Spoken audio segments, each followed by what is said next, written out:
Подожди. Все, начинай. 18 февраля, когда это все началось,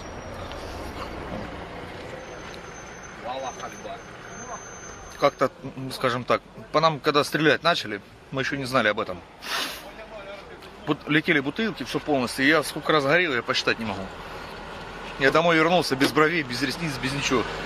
Ребра поломанные были. Хотя были, ну, я же говорю, что и стрелянные были у нас. Царство небесное, моему начальнику штаба был майор Захарченко такой. Человеку было 31 год, поймал 3 пули в корпус. До 20-го прожил и умер. Ребенок остался. Вот. Когда мы их выбили из жутного палаца, радость была.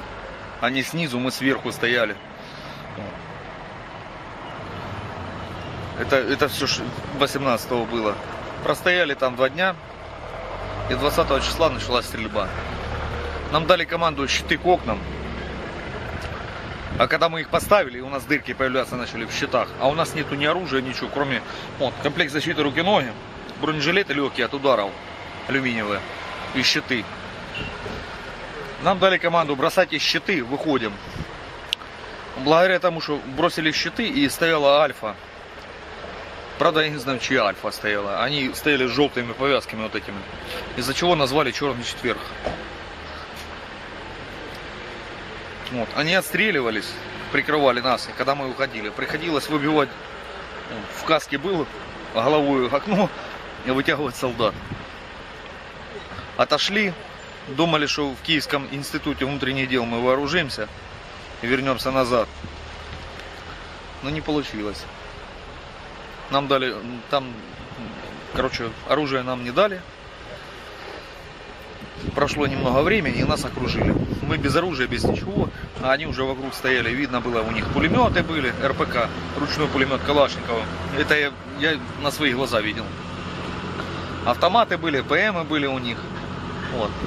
А куда нам уже было деваться? Мы уже молча. Но они по нам стрелять не начали из-за того, что такие же, как они, стояли за забором, которые стояли с этим оружием. Их дети учились в институте в этом. Поэтому по нам не начали стрелять. Заехало 300 человек Харьковского батальона, патрульного батальона, и 200 человек внутренних войск Луганского, 30-35 полк.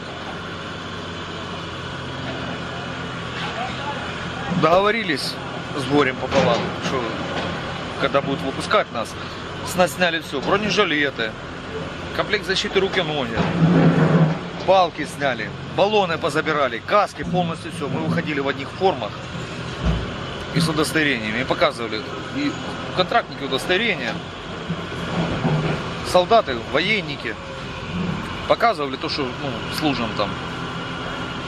И проходили через живой коридор. Нас посадили в автобусы. И мы поехали. Нам повезло, что была большая колонна.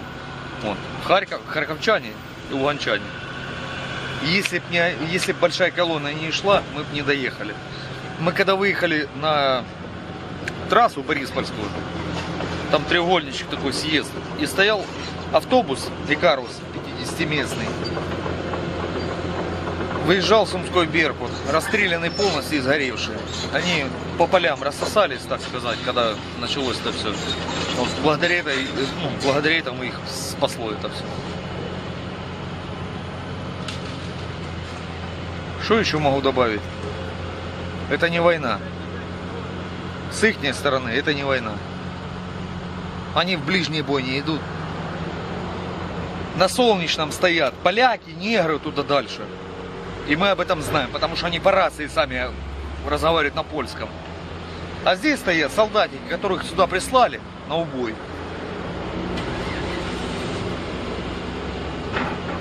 Вот пусть эти солдатики увидят.